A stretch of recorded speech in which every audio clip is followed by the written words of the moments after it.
wall is the improvement of investment climates by other means, Clausewitz for dummies. The Scott Horton Show. Taking out Saddam Hussein turned out to be a pretty good deal. They hate our freedoms. We're dealing with Hitler revisited. We couldn't wait for that Cold War to be over, could we? So we can go and play with our toys in the sand. Go and play with our toys in the sand. No nation could preserve its freedom in the midst of continual warfare. Today, I authorize the Armed Forces of the United States to begin military action in Libya. That action has now begun. When the president does it, that means that it is not illegal. I cannot be silent in the face of the greatest purveyor of violence in the world today, my own government. All right, you guys, introducing Ali Abunimah. He runs Electronic Intifada.net. Welcome back to the show. How are you doing? Good, thank you. It's nice to be back. Happy to have you here. So listen, last week there was the big meeting in Bahrain over Jared Kushners' deal of the century to hook up the Palestinians with enough, Gulf oil money that they'll stop complaining about not having any freedom or independence at all. How'd that work out? Well, not very well. But I think we have to be very careful about even taking it seriously. I don't think that even Jared Kushner and company think this is a serious plan. I think they know it's a cynical hoax. And the main purpose is just to say, well, we tried, but those greedy, stubborn, irrational, crazy Palestinians just refused to go along with our very generous offer. Yeah. I think that's the game they're playing. You know, they managed to score a couple of days of headlines of a $50 billion investment for the Palestinians. But even when you take their plan on its own terms and look closely at the small print, there's really nothing there. Okay, we'll start with that then. Let's go through the plan a little bit and what it is that they're promising.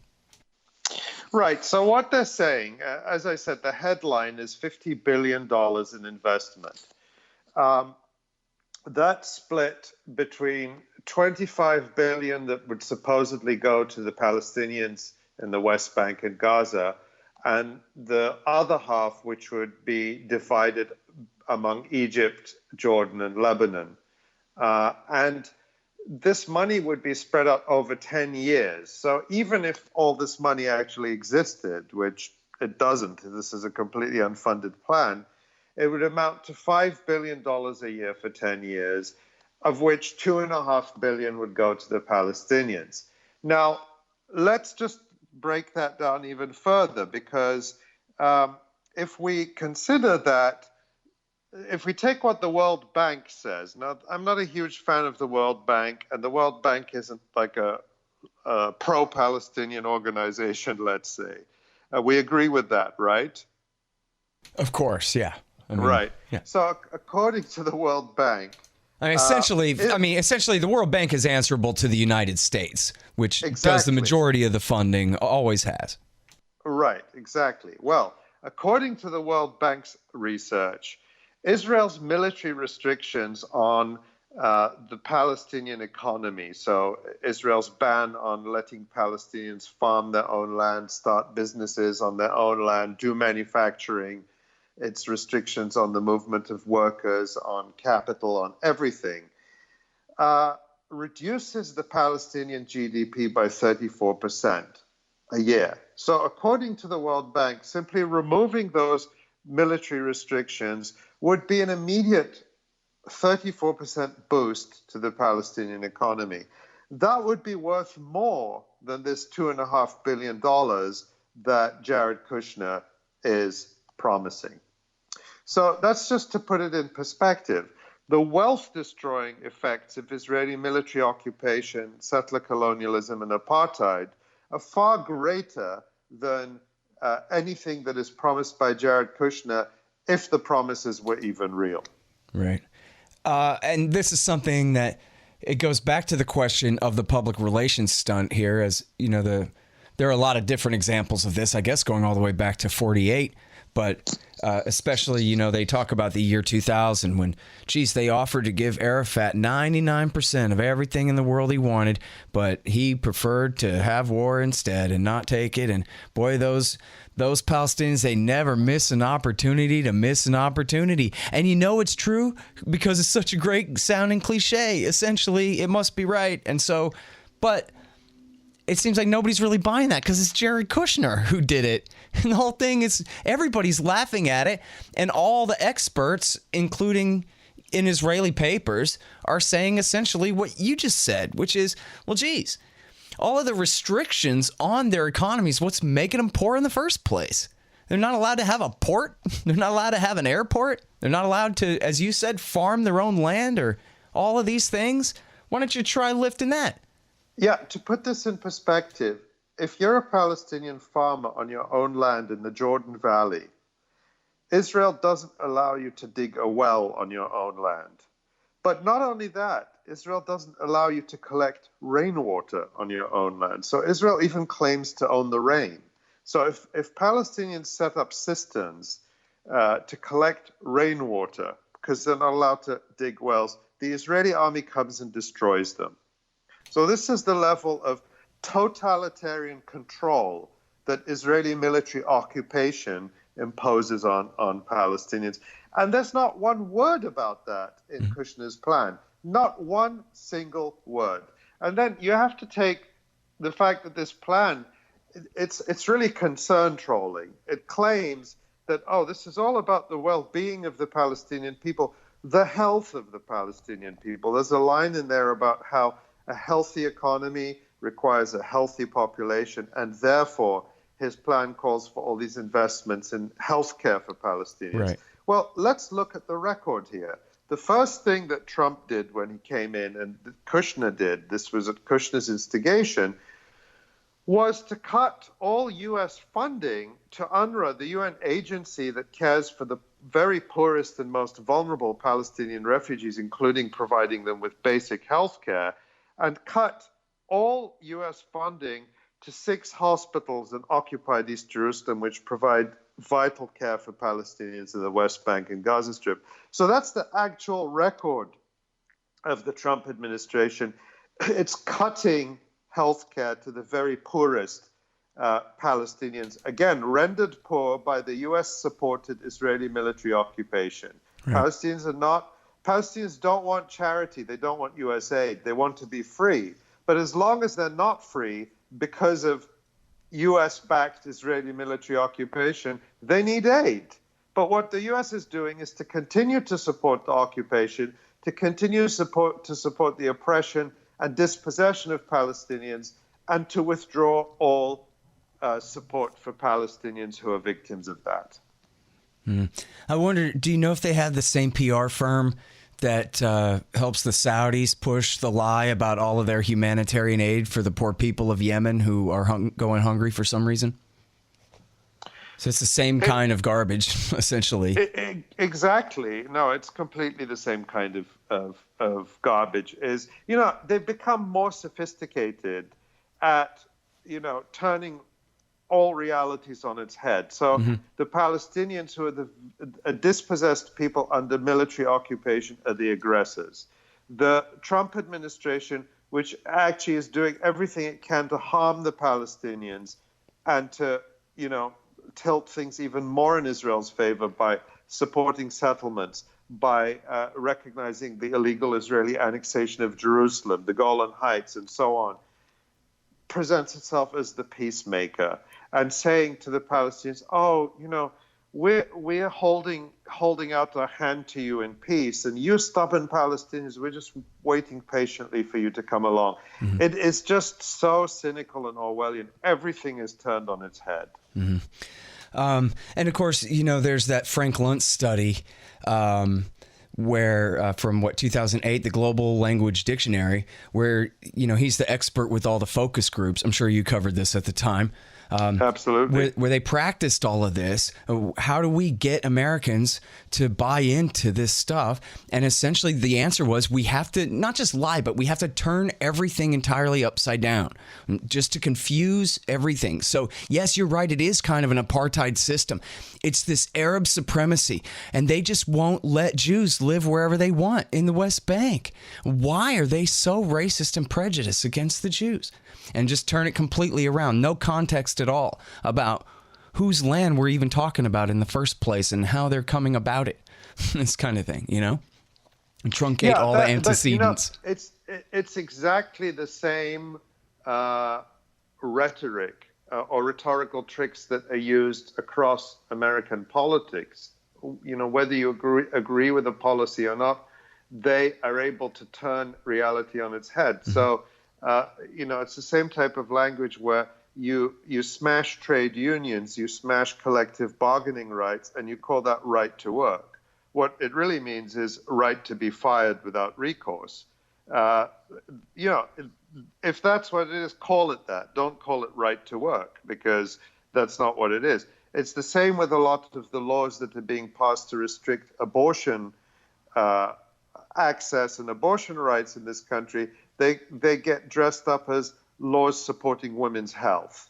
And you end up with women being charged with manslaughter for having a miscarriage or potentially for that kind of thing happening. So it's the same kind of trickery where you take something and you name it the exact opposite of what it is. And I would argue that a lot of those techniques got perfected or refined in spinning the Palestinian issue. Hey, it ain't a coincidence that this is the next example on the tip of both our tongues is the way they talk about Iran and all of Iran's threats and all of Iran's aggression and all of these things. And of course, the Israel lobby and Israel's interests have everything to do with America's anti-Iran policy, and specifically Trump's. So, absolutely.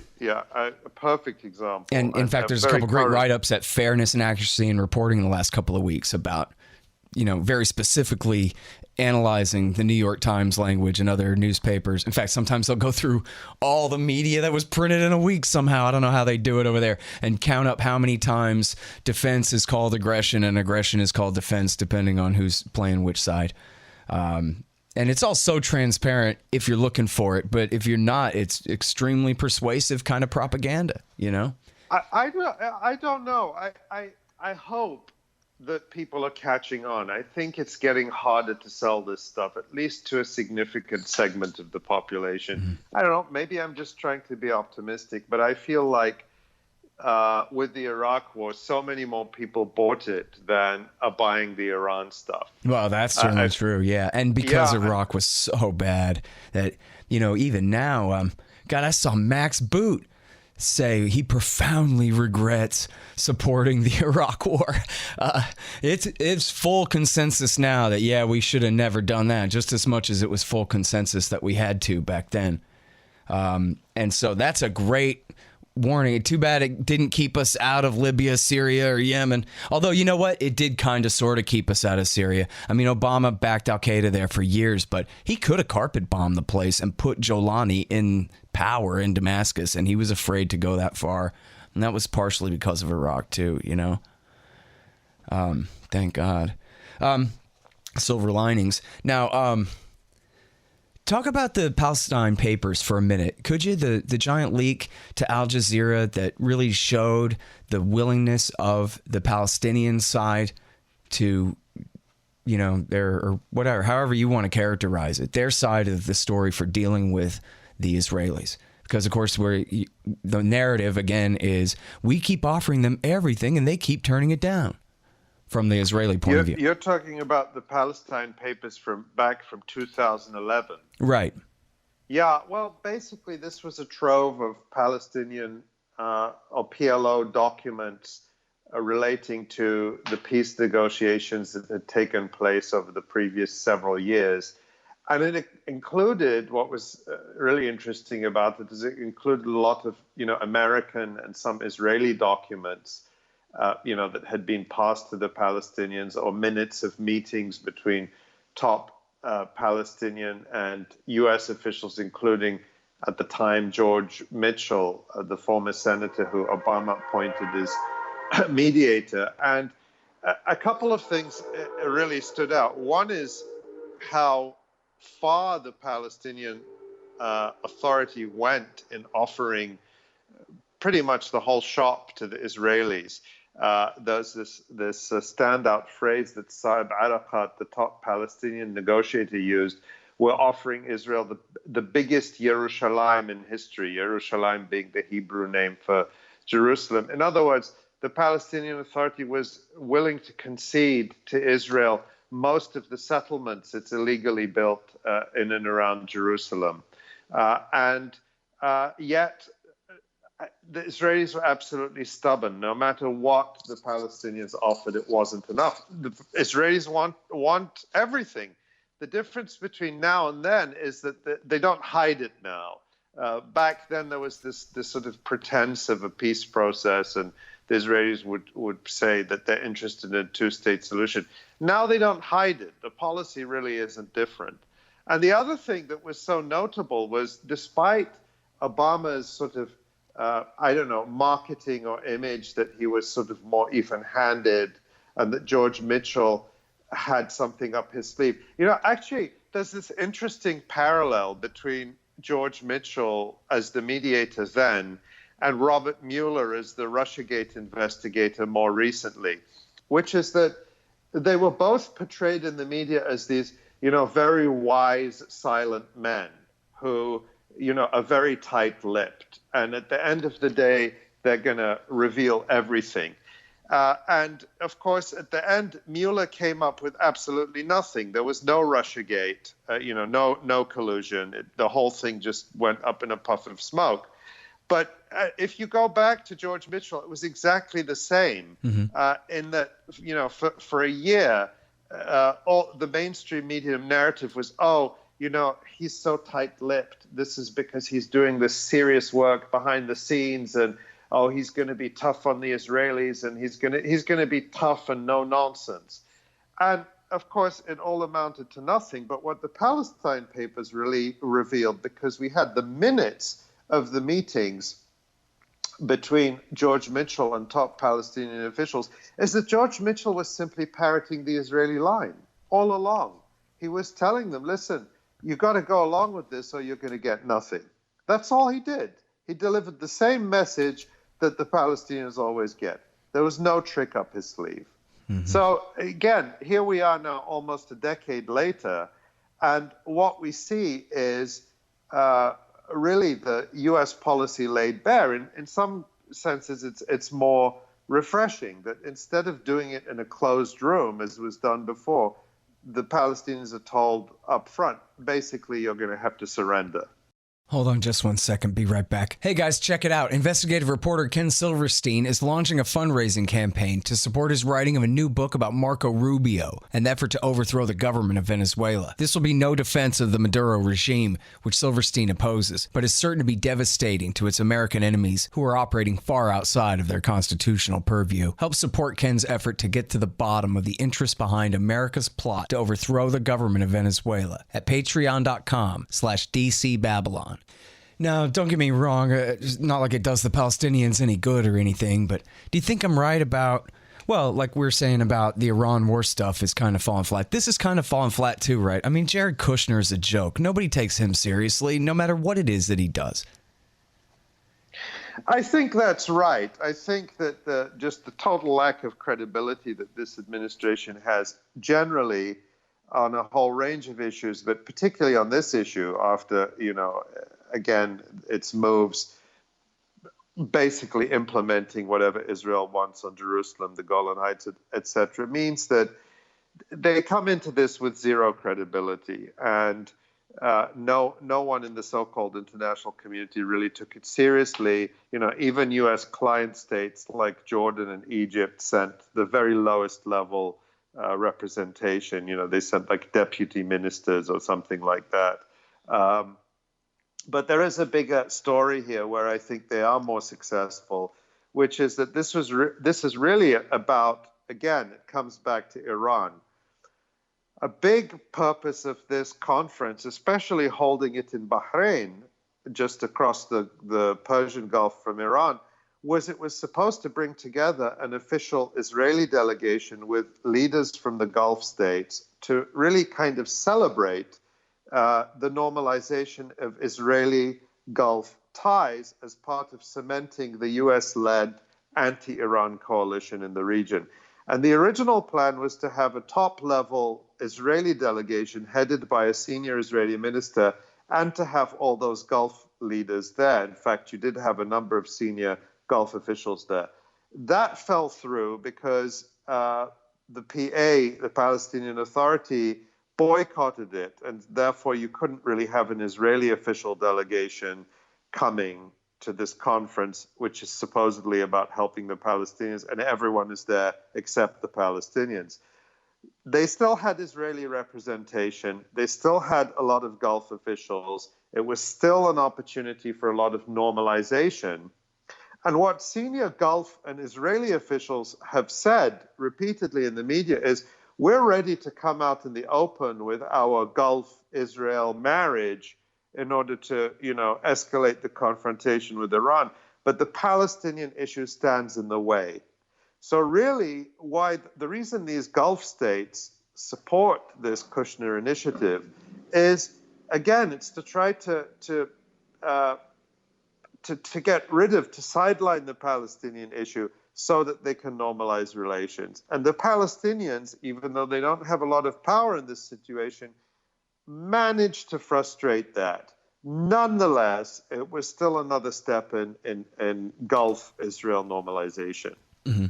Yeah, so I'm glad you brought that up because I try to think about it in these terms. I'm stuck in the news cycle, man, like a lot of people, but there's this excellent book I'm sure you've read, Treacherous Alliance by Trita Parsi, where the entire thing is essentially told from the point of view of the highest level strategists in America, Israel, and Iran. And so all the news cycle stuff is way lower, kind of just noise. And instead you have these grand strategies of who's balancing who and how, and for how long, until which point they're going to switch and stab him in the back and switch to the other guy, and this kind of thing. And so even what you're talking about right now, right? It's reminiscent of in the early 90s with the end of the periphery doctrine, and instead of allying with the periphery against the Arabs, it's allying with the Arabs against the periphery, essentially, which was Yitzhak Rabin's plan. And really, I mean, you know a hell of a lot more about this than I do, but I know from reading Jeremy Hammond's book, Obstacle to Peace, about just what a fraud Rabin's two-state solution was even back then, but that it was essentially the same thing in a way, was try to put this thing to bed somehow, give the Palestinians enough to shut them up anyway, I guess, to take the controversy off the front burner so that they can move on with then targeting the Iranians. Oh, that's always been the case. Every single peace plan has been a fraud. It's never been about, they've never been based on international law or giving Palestinians their basic rights.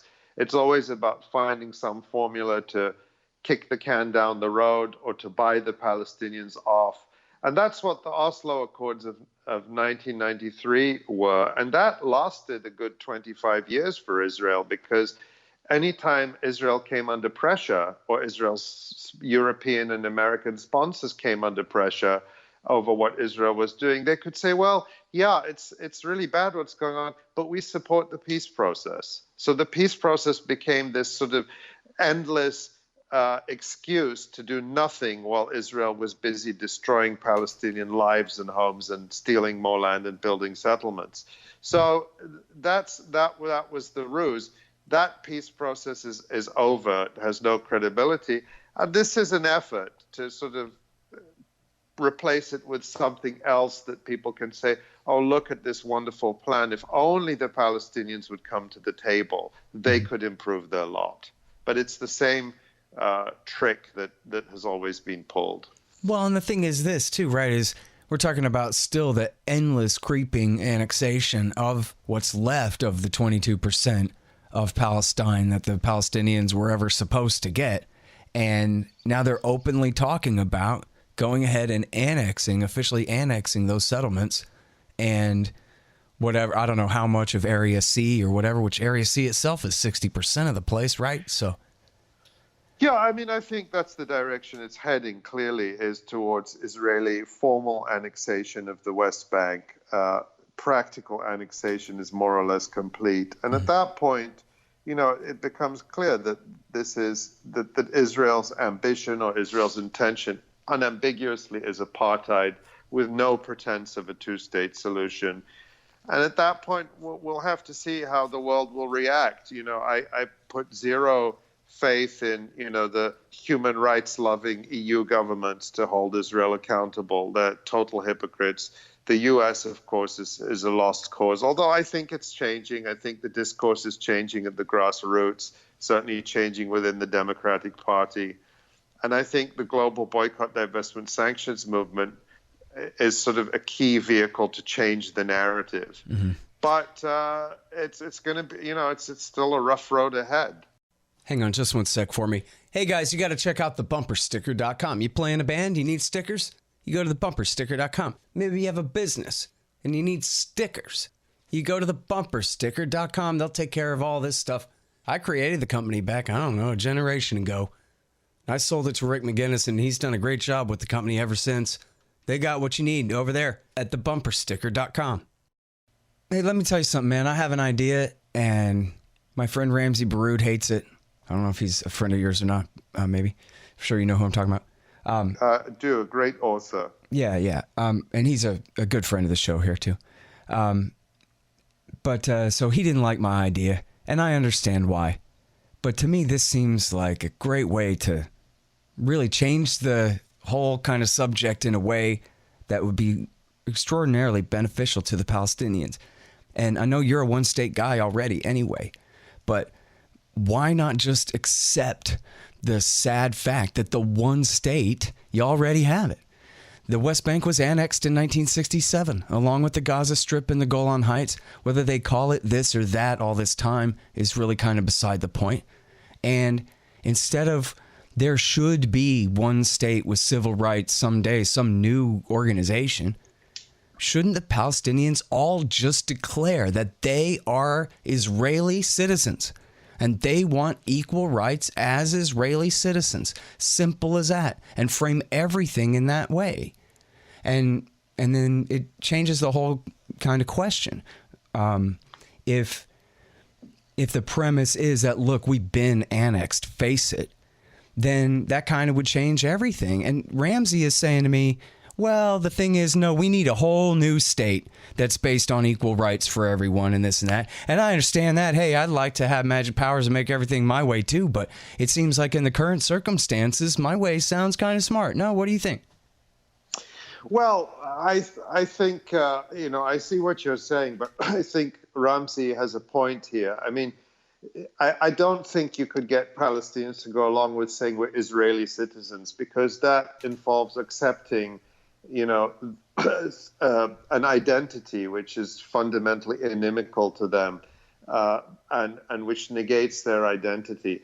I think saying something like we are in a one-state solution and we demand equal citizenship and restitution of all our rights, including our property, and the construction of a state based on full civil equality. Yes, I think that inevitably is where it's going to have to go. And to say at the same time to Israelis, and you will be citizens of this state under equality. I think you could put it that way, but I don't think you could get Palestinians to say we're all Israelis. Well, I know that's hard, but I mean So the point is... But on the other hand, yes, you're asking the Israelis to say, well, we're not Israelis anymore. We're citizens of the new state that you guys say now. Because I think what is identity, right? If being a slave owner is an identity, that's not an identity that you can save, okay, and should not save. If being an oppressor is your identity, you need to lose that identity. But if speaking Hebrew is your identity, if being Jewish is your identity, if if a certain literature in a certain language is part of your identity, that's all great. And no one's asking Israel to give up any of those things or asking Israelis to give up any of those things. But what they are being demanded to give up is their role as rulers and oppressors. Palestinians are not being asked to, Palestinians do not wield power over Israelis. So it's not at all the same thing. And I think that a civic state which recognizes and celebrates, both languages and cultures, and where people can write a history that is inclusive but also honest, those are all works that would have to be undertaken. And I think entirely possible, very difficult, but what other way is there to go forward? Yeah, I don't know. It just seems like, there are already, how many, is there a good estimate for the fifth of the population of Israel that are Palestinian Christians and Muslims? Yeah, well, actually, if we're saying it's a one-state solution already or a one-state reality, then you have to look at the population of the whole of Israel, the West Bank, and Gaza together. And right now it's about 13 million. And according to estimates published by the Israeli military a couple of years ago, Palestinians are already a majority by a narrow margin of about 300,000. And how many of them are citizens of Israel? How many of them are citizens of Israel? About 1.5 million. Of the roughly 6.8 million Palestinians in historic Palestine, 1.5 million are Israeli citizens. Mm-hmm. And of course, I mean, it's a whole other show, right? The fact that they're really second or third class citizens and are treated very unfairly, even not under occupation, but as citizens. But I don't know, man. I could just see it where all the rest of the Palestinians say, we now, like them, are Palestinian citizens of Israel. And hey, do it with a smirk and say, hey, and guess what? Looks like we're the bare majority now. How do you like that? Yep. Yeah, but that's a slightly different proposition. Palestinian citizens of Israel still identify as Palestinians, and their demand is for a state of all its citizens that gives full, cultural. Well, that's what I meant essentially, was to claim the same status that they have for those under the outright occupation. Sure, and that I could see that I could see as a possibility. So again, we're distinguishing a rights-based approach from sort of the cultural identification. Yeah. But and also the fact that we're stuck in the 2010s in reality here, and we got to do something, It's, sure, and I agree with you. I think that Palestinians should have actually made that shift a decade ago, if not earlier. But I think Israel is going to force it on us by, going ahead and basically annexing the West Bank. I think this shift is got to be coming soon. Right. Yeah, and I think that's right. I mean, with the annexation as it is anyway, it seems like the best time to call their bluff and take them all the way serious then.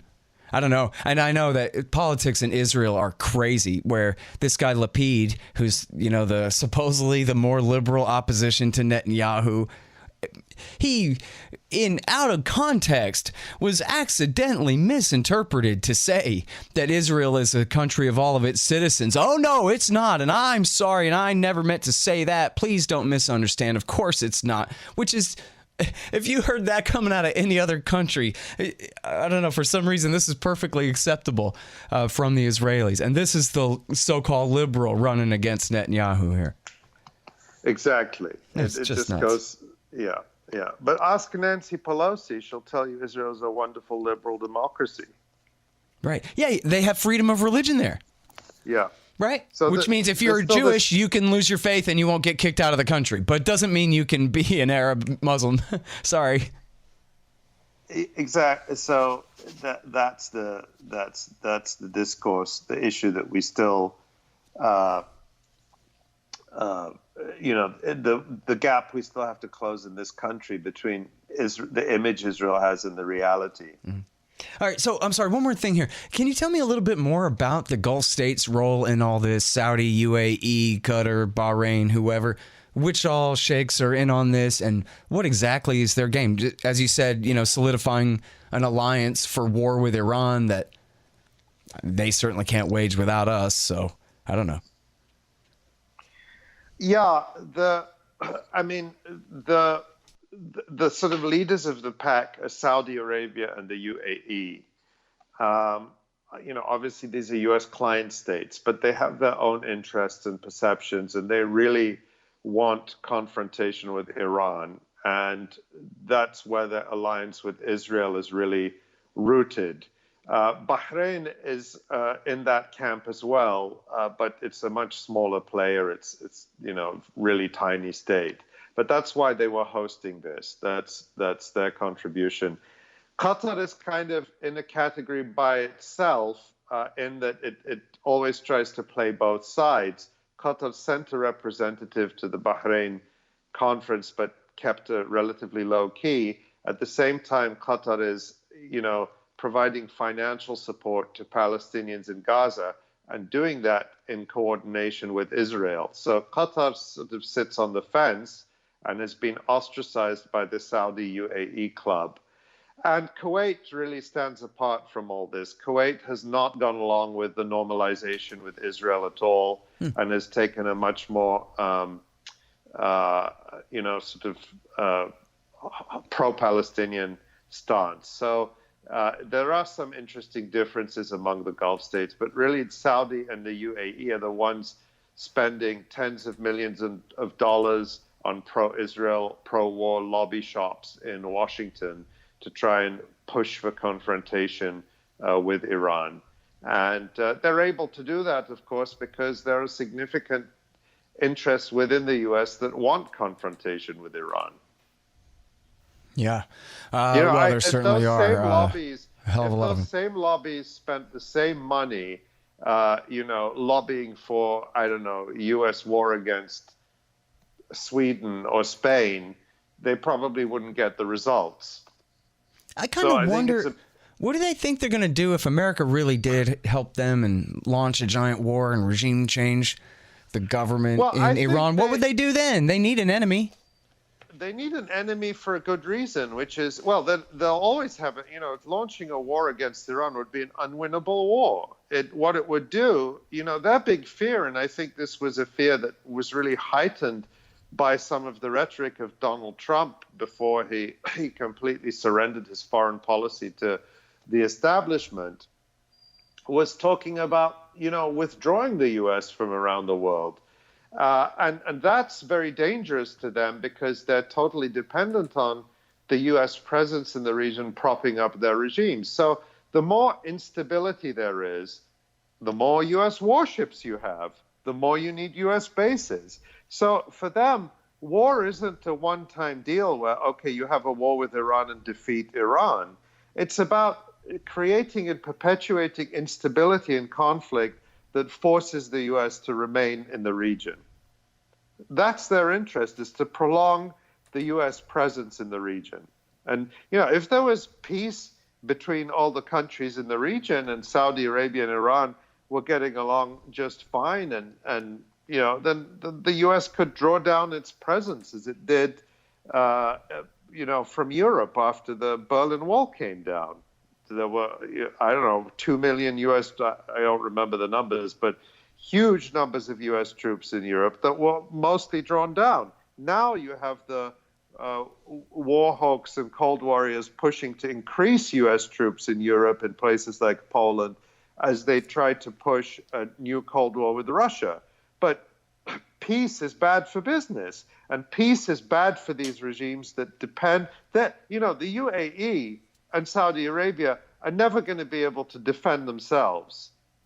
They can't mount an army that can credibly defend themselves. So they need the U.S. there to maintain these monarchical regimes. Yeah, and by defend themselves, you mean from their own populations, because there's nobody else trying to hit them. Sure, there's no one else. Yeah, exactly. From their own populations, that's the main threat they face. And I guess the Houthis might invade. Baker, this book by Peter Baker that just came out about Obama. I think he's the Washington Post or New York Times correspondent. I was reading it the other day, talking about how, when the Arab Spring uprising started and when people rose up against Mubarak in Egypt, how, Obama was basically hands off, let democracy take its course and all this stuff. Of course, the U.S. eventually supported the military coup that crushed the democratically elected government in Egypt. But then when it came to Saudi Arabia, the book talked about how there were the uprisings in the eastern province of Saudi Arabia, particularly amongst the oppressed Shia population in Saudi Arabia. And the Saudis sent in tanks and just killed people. And how it said that Obama made the conscious decision that, that was letting democracy go too far. He was going to remain silent and tacitly give the Saudis the green light to crush any uprising in Saudi Arabia for Same their thing rights. in Bahrain, too. Same thing in Bahrain. But, that book made the point that, Obama was like, right on. Basically, we cannot allow democracy. We allow an uprising in Egypt, and in the end, they got a new military regime, but we're never going to allow it in Saudi Arabia. Yep. And by the way, to your point about figuring out a way to keep us involved, our friend Phil Weiss has these great quotes of Irving Kristol and Norman Podhoretz, both the grandfathers of neoconservatism, saying that, hey, whether it's China or whether it's Russia or whether it's Germany or whether it's anything, whatever we have to do to keep America engaged globally, to prevent what they call isolationism, and to keep essentially the American empire engaged somewhere, at least always, so that they remain available for use by Israel when it comes right down to it. And they say it in the plainest language, that that's what they're about. And then I was going to say, too, because you mentioned how Trump used to talk like this during the campaign. Hell, he still talks like this sometimes. He said only a couple of months ago that, the whole Middle East, we don't even need that oil. We don't even care. We don't really even have much interest. Although, geez, I guess some people say, Israel. And you can't even tell how cynical and sarcastic he's being or not. He sort of seems like he buys that. Yeah, of course, Israel. We have to stay there for Israel. But other than that, I can't really come up with any more reasons why I care who rules Iraq anymore. Can you?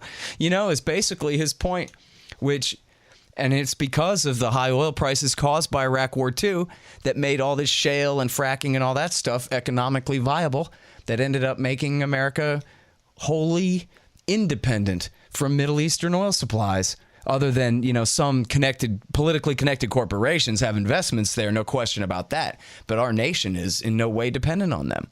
And so, geez, kind of running out of things to I know, Iran's making nuclear weapons. Have you heard? Got to have something to fight about over there. Exactly right. Anyway, so it goes.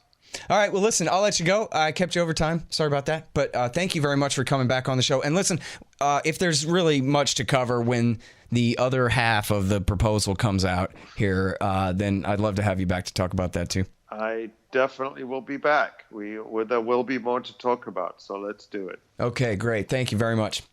Thanks, Scott. Always a pleasure. All right, you guys, that's Ali Abunimah. He is at electronicintifada.net. And they got a great bunch of writers over there, too, man. You're going to spend some time reading up.